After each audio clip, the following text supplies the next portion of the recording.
Ikikwento ko sa'yo.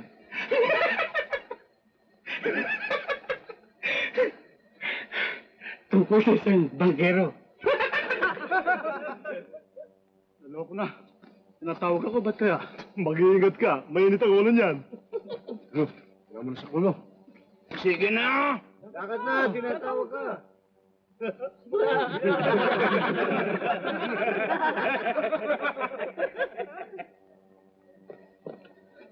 Ano yung Tintin? Ano nangyayari doon? Meron lang akong kinukwento sa kanila. Ba't sila nagtatawanan? Kasi nakakatawa yung kinukwento ko eh. May problema ako.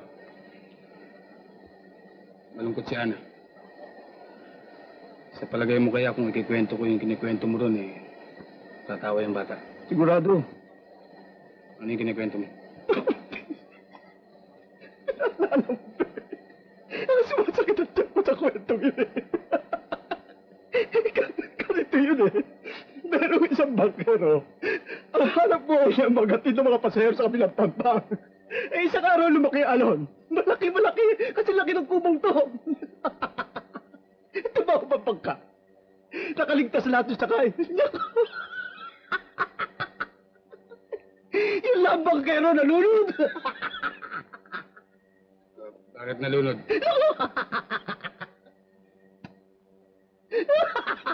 Hindi ba rin lumangoy eh. Hindi mo nakakatawa yan?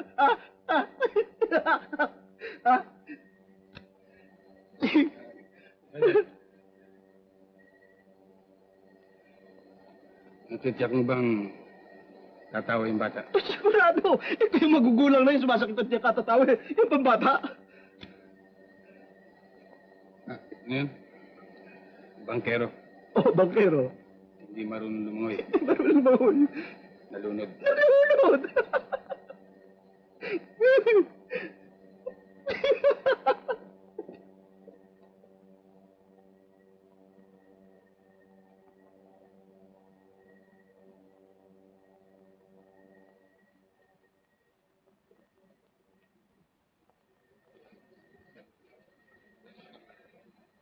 Ana,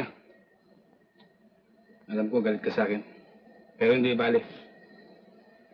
Ngayon ako ikukwento sa'yo. Tsaka kang matatawa ka. Ikikwento ko sa'yo.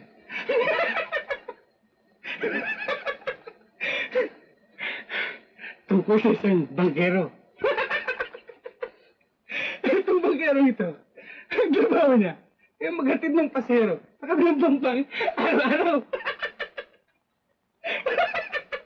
Akala mo naman ng isang araw, nakasagupas ka lang.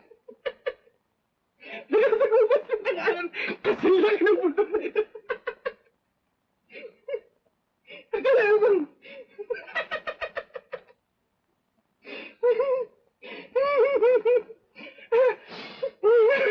Akala mo... Yung mga pasahero nakaligtas. Yung bangkero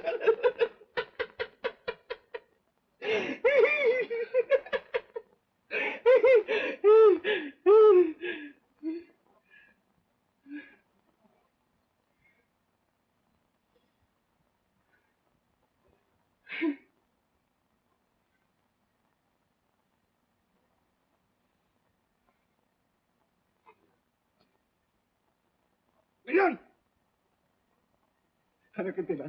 Hindi ka natawa ha? Ha? Natawa?